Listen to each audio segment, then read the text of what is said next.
Today we're reading Acts 14, verses 1 through 7.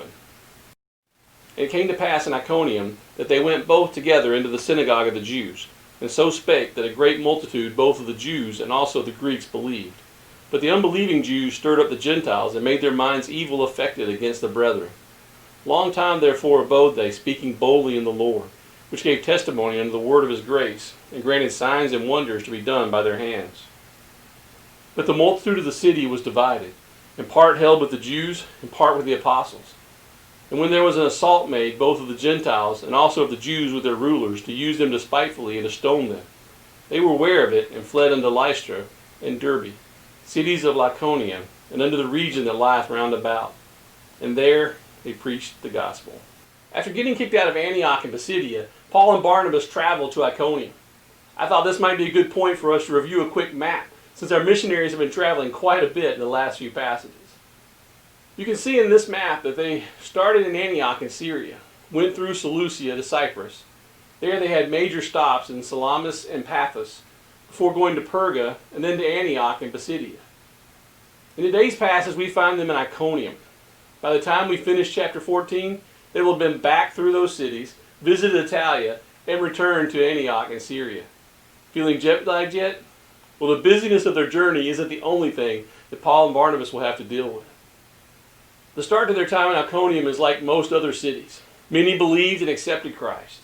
This in turn causes the non-believing Jewish leaders to get angry and stir up trouble for them. And let's notice a few things in this passage. First, notice Paul and Barnabas' boldness.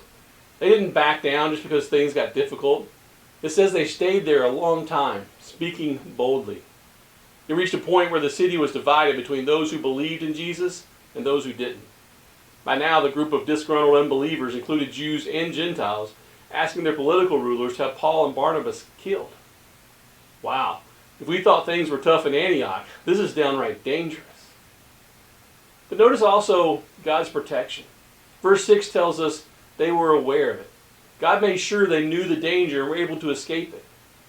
God promises to protect us. Paul and Barnabas were confident in that protection. David spoke of God's protection in Psalm 34, verses 6 to 8. This poor man cried, and the Lord heard him and saved him out of all his troubles.